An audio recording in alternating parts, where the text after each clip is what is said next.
വിശദമായ വാർത്തകളിലേക്ക്. പാർലമെന്റ് അതിക്രമ കേസിൽ പ്രതികൾക്കെതിരെ UAPA ചുമത്തി. അതേസമയം പ്രതികൾ ജനുവരി മുതൽ ആസൂത്രണം തുടങ്ങിയെന്ന് ഡൽഹി പോലീസ് പറയുന്നു. മനോരഞ്ജൻ മൺസൂൺ സമ്മേളനത്തിനിടെ പാർലമെന്റിലെത്തി സ്ഥിതിഗതികൾ വിലയിരുത്തി. സംഭവത്തിൽ ആറാമനായി ബംഗാൾ സ്വദേശി ലളിത് ദൈക്കായി അന്വേഷണം തുടരുകയാണ്. അതേസമയം പാർലമെന്റിലെ സുരക്ഷാ വീഴ്ച പ്രതിപക്ഷം ആയുധമാക്കും. രാവിലെ മല്ലികാർജ്ജുൻ ഖാർഗെയുടെ അധ്യക്ഷതയിൽ പ്രതിപക്ഷ പാർട്ടികളുടെ യോഗം വിളിച്ചിട്ടുണ്ട്. വിശദാംശങ്ങളുമായി ആന്റണി ജിസ് ജോർജ് ചേരുന്നുണ്ട്. ആന്റണി, ആറാമനായുള്ള തെരച്ചിൽ ഇപ്പോഴും തുടരുകയാണ്. അതേസമയം പ്രതികൾ ജനുവരി മുതൽ ആസൂത്രണം തുടങ്ങിയെന്നുള്ള ഒരു ഡൽഹി പോലീസിന്റെ റിപ്പോർട്ടും വരുന്നു. മനോരഞ്ജൻ മൺസൂൺ സമ്മേളനത്തിനിടെ പാർലമെന്റിലെത്തി സ്ഥിതിഗതികൾ വിലയിരുത്തി എന്നും പറയുന്നു. എന്തൊക്കെയാണ് വിശദാംശങ്ങൾ? ശ്രുതി, പ്രതികളെ ചോദ്യം ചെയ്യുന്നത് തുടരുകയാണ്. ഡൽഹി പോലീസിന്റെ ഭീകരവിരുദ്ധ സ്ക്വാഡിന്റെ നേതൃത്വത്തിലാണ് ചോദ്യം ചെയ്യുന്നത്. വിവിധ ഏജൻസികളും ഇതിനോടൊപ്പം തന്നെ ഉണ്ട്. ആ ചോദ്യം ചെയ്യലിലാണ് ഇതിന്റെ ആസൂത്രണം അടക്കമുള്ള കാര്യങ്ങൾ ഇപ്പോൾ പ്രതികൾ വെളിപ്പെടുത്തിയിരിക്കുന്നത്.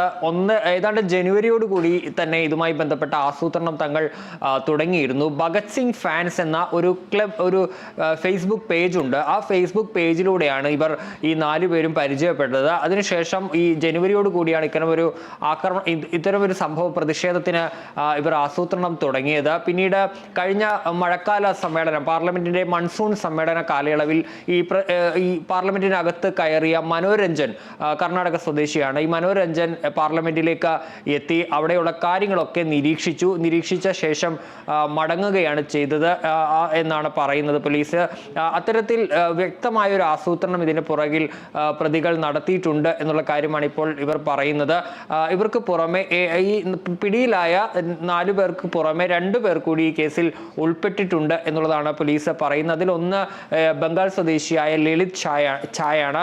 ഈ ലളിതാണ് ഈ വീഡിയോ, അതായത് ഈ പ്രതിഷേധത്തിന്റെ വീഡിയോ, പുറത്തു നിന്നുള്ള വീഡിയോ പങ്കുവെക്കുകയും അത് ഇൻസ്റ്റഗ്രാമിൽ ലൈവായി നൽകുകയും ചെയ്തത്. ഈ പ്രതിഷേധക്കാരെ പിടികൂടിയ ഉടൻ ഇയാൾ ഇവിടെ നിന്ന് മാറി എന്നുള്ളതാണ് പോലീസ് പറയുന്നത്. ഇയാൾക്കായി തെരച്ചിൽ തുടരുന്നുണ്ട്. പിന്നീട് വിക്കി ശർമ്മ എന്ന് പറയുന്ന ഒരാൾ കൂടി ഈ കേസിൽ ഉൾപ്പെട്ടിട്ടുണ്ട്. വിക്കി ശർമ്മയ്ക്കും ഇതിൽ പങ്കുണ്ട് എന്നുള്ളതാണ് പോലീസ് പറയുന്നത്. അയാൾക്ക് വേണ്ടിയുള്ള പരിശോധനയും ഇപ്പോൾ പോലീസ് തുടരുകയാണ്. ഏതായാലും ഇക്കാര്യത്തിൽ അകത്തുനിന്ന്, അതായത് ഈ ക്യാനറുകൾ കൊണ്ടുപോകാൻ എങ്ങനെ സാധിച്ചു എന്നുള്ളതാണ് പ്രധാനമായും ഇപ്പോഴും ബാക്കി നിൽക്കുന്ന ഒരു ചോദ്യം എന്ന് പറയുന്നത്. കാരണം സുരക്ഷാ പരിശോധനകൾ വിവിധ തലത്തിൽ നടക്കുന്ന ഒരു സ്ഥലമാണ് പാർലമെന്റ്. പക്ഷേ അവിടെ അത് മറികടന്ന് എങ്ങനെയാണ് ഈ ക്യാനറുകൾ അകത്തേക്ക് കൊണ്ടുപോകാൻ സാധിച്ചത് എന്നുള്ളതാണ് ഉയർന്ന ചോദ്യം. ഇക്കാര്യത്തിൽ അകത്തുനിന്ന് ആർക്കെങ്കിലും സഹായം ലഭിച്ചിട്ടുണ്ടോ എന്നുള്ള കാര്യം പോലീസ് പരിശോധിക്കുന്നുണ്ട്.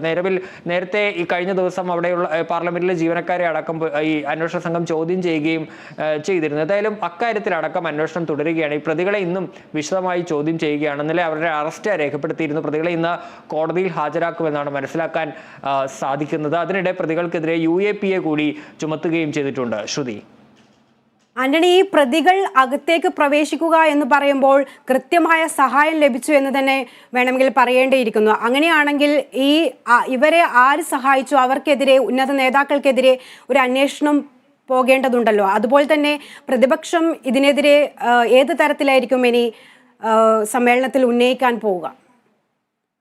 ഇന്നലെ ഒരു അതായത് visitors pass, Pratap Sinha, Mysuru MP Pratap സിൻഹയുടെ പേരിലുള്ള, അദ്ദേഹത്തിന്റെ പേരിലുള്ള പാസ് ഉപയോഗിച്ചാണ് ഈ അക്രമകാരികൾ അകത്തേക്ക് കയറിയതെന്നുള്ളത് കണ്ടെത്തിയിരുന്നു. പക്ഷേ ഇക്കാര്യത്തിൽ പാർലമെന്ററി കാര്യ മന്ത്രിക്ക് MP വിശദീകരണം നൽകിയ തനിക്കിതുമായി ഇവരെ അറിയില്ല, ഓഫീസിൽ നിന്ന് പാസ് കളക്ട് ചെയ്തതെന്നുള്ളതാണ് ഈ MP പറഞ്ഞത്. ഏതായാലും ഇക്കാര്യത്തിൽ കൂടുതൽ വിശദാംശങ്ങൾ വരേണ്ടതുണ്ട്. കാരണം ഈ മൺസൂൺ സമ്മേളനത്തിലും മനോരഞ്ജൻ അകത്ത് കയറിയത് ഇതേ പാസ് ഉപയോഗിച്ചാണ് എന്നുള്ളതാണ് പറയുന്നത്. ഏതായാലും ഇക്കാര്യങ്ങളടക്കം പരിശോധന നടക്കുകയാണ്. മാത്രമല്ല, ഇത് ഞാൻ നേരത്തെ സൂചിപ്പിച്ചതുപോലെ ഈ കളർ ക്യാനർ കൊണ്ടുപോകാനായിട്ട് അതെങ്ങനെ സാധിച്ചു എന്നുള്ളതാണ്. കാരണം ഇത്തരം വസ്തുക്കളൊന്നും അകത്തേക്ക് സാധാരണഗതിയിൽ കയറ്റി വിടാറില്ല. പൊതുവെ ID കാർഡും അതുപോലെ തന്നെ മറ്റ് പാസും അടക്കമുള്ള കാര്യങ്ങൾ മാത്രമാണ് ആ ഗാലറിയിലേക്ക് അനുവദിക്കുക. അപ്പോൾ എങ്ങനെയാണ് ഇതെല്ലാം അകത്തേക്ക് പോയത് എന്നുള്ള കാര്യമാണ് ഇപ്പോഴും പ്രധാനമായും ഒരു സംശയമായി നിലനിൽക്കുന്നത്. ഏതായാലും ഇക്കാര്യങ്ങളിലൊക്കെ ഈ പ്രതികളെ ചോദ്യം ചെയ്യുന്നതിലൂടെ കൂടുതൽ വ്യക്തത വരുമെന്നുള്ളതാണ് പറയുന്നത്. ഏതായാലും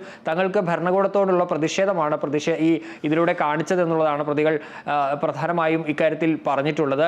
ഭരണകൂടത്തോട് ഈ തൊഴിലില്ലായ്മ അടക്കമുള്ള വിഷയങ്ങളിൽ തങ്ങൾക്ക് പ്രതിഷേധമുണ്ട്. ആ പ്രതിഷേധം പ്രകടിപ്പിക്കുകയാണ് ചെയ്തത് എന്നുള്ളതാണ് പറയുന്നത്. ഏതായാലും പാർലമെന്റിൽ ഇക്കാര്യം ഈ സുരക്ഷാ വീഴ്ച അതീവ ഗുരുതരമായ സുരക്ഷാ വീഴ്ച തന്നെയാണ് ഉണ്ടായിട്ടുള്ളത് എന്നതിൽ തർക്കമില്ല. ഇക്കാര്യത്തിൽ പ്രതിപക്ഷം കേന്ദ്ര സർക്കാരിനെതിരെയും രൂക്ഷമായ വിമർശനവുമായി രംഗത്തുണ്ട്. ഇന്നലെ ഈ സംഭവത്തിന് ശേഷം പാർലമെന്റ് സമ്മേളനം വീണ്ടും പുനരാരംഭിച്ചപ്പോൾ സംഭവത്തിൽ കേന്ദ്ര ആഭ്യന്തരമന്ത്രി തന്നെ നേരിട്ടെത്തി ഒരു പ്രസ്താവന നടത്തണം എന്നുള്ള ഒരു ആവശ്യം പ്രതിപക്ഷം ഉന്നയിച്ചിരുന്നു. അത് രാജ്യസഭയിലും ലോക്സഭയിലും പ്രതിപക്ഷം ആവശ്യപ്പെട്ടിരുന്നു. പക്ഷേ ആ ഘട്ടത്തിൽ അംഗീകരിക്കപ്പെട്ടില്ല. ഈ രാഷ്ട്രീയം ആയി മുതലെടുക്കുക അല്ലെങ്കിൽ അത് രാഷ്ട്രീയവൽക്കരിക്കുകയാണ് പ്രതിപക്ഷം എന്നുള്ളൊരു ആരോപണമാണ് BJP ഇക്കാര്യത്തിൽ നടത്തിയത്. പിന്നീട് സ്പീക്കർ വൈകിട്ട് സർവകക്ഷി യോഗം വിളിക്കുകയും ഇക്കാര്യങ്ങളൊക്കെ വിശദീകരിക്കുകയും ചെയ്തിരുന്നു. സംഭവത്തിൽ സ്പീക്കർ ഉന്നതതല അന്വേഷണത്തിന് ഉത്തരവിടുകയും ചെയ്തിട്ടുണ്ട്. ഏതായാലും ഇന്നിപ്പോൾ ആ വിഷയം വീണ്ടും ഈ സുരക്ഷാ വീഴ്ച വീണ്ടും പാർലമെന്റിൽ ഉന്നയിക്കാൻ തന്നെയാണ് പ്രതിപക്ഷത്തിന്റെ തീരുമാനം. അതിന് മുന്നോടിയായ അല്പസമയത്തിനകം തന്നെ രാജ്യസഭയിലെ കോൺഗ്രസിന്റെ പ്രതിപക്ഷ നേതാവ് മല്ലികാർജ്ജുൻ ഖാർഗെയുടെ അധ്യക്ഷതയിൽ ഇന്ത്യ മുന്നണിയിൽപ്പെട്ട പ്രതിപക്ഷ പാർട്ടികളുടെ യോഗം ചേരുന്നുണ്ട്. ഈ യോഗത്തിൽ ഇന്ന് പാർലമെന്റിൽ സ്വീകരിക്കേണ്ട നടപടികളെക്കുറിച്ച് ചർച്ച ചെയ്യും. ലോക്സഭയിൽ അടിയന്തര പ്രമേയ നോട്ടീസ് നൽകുന്നത് കാര്യം ഉൾപ്പെടെ പരിഗണിക്കുന്നുണ്ട്. മാത്രമല്ല ഈ സംഭവത്തെക്കുറിച്ച് ഈ സുരക്ഷാ വീഴ്ചയെ സംബന്ധിച്ച് രാഷ്ട്രപതിയെ കണ്ട് ധരിപ്പിക്കുന്നതിനെ കുറിച്ചുള്ള തീരുമാനവും ഇപ്പോൾ പ്രതിപക്ഷ പാർട്ടികളുടെ ഭാഗത്ത് നിന്ന് ഉണ്ടായിട്ടുണ്ട്. ശ്രുതി. വ്യക്തമാണ്. പാർലമെന്റ് അതിക്രമ കേസിൽ പ്രതികൾക്കെതിരെ UAPA ചുമത്തിയിരിക്കുന്നു. അതേസമയം പ്രതികൾ ജനുവരി മുതൽ ആസൂത്രണം തുടങ്ങിയെന്നാണ് ഡൽഹി പോലീസിൽ നിന്ന് അറിയാൻ കഴിയുന്നത്. മനോരഞ്ജൻ മൺസൂൺ സമ്മേളനത്തിനിടെ പാർലമെന്റിലെത്തി സ്ഥിതിഗതികൾ വിലയിരുത്തി. സംഭവത്തിൽ 6-ാമനായുള്ള അന്വേഷണം തുടരുകയാണ്. ഇതുവരെ കസ്റ്റഡിയിലെടുത്ത പ്രതികൾ ചോദ്യം ചെയ്യൽ തുടരുകയാണ്. അതേസമയം പാർലമെന്റിലെ സുരക്ഷാ വീഴ്ച പ്രതിപക്ഷം ആയുധമാക്കാനും സാധ്യതയുണ്ട്. വിശദാംശങ്ങളാണ് ആന്റണി ജിസ് ജോർജ് നൽകിയത്. വാതക ആക്രമണത്തിന്റെ പശ്ചാത്തലത്തിൽ പാർലമെന്റിൽ സുരക്ഷ വർദ്ധിപ്പിച്ചു. പാർലമെന്റ് സമ്മേളനം നടക്കുന്നതിനാൽ MP മാരെ പ്രത്യേക ഗേറ്റിലൂടെ കടത്തിവിടും.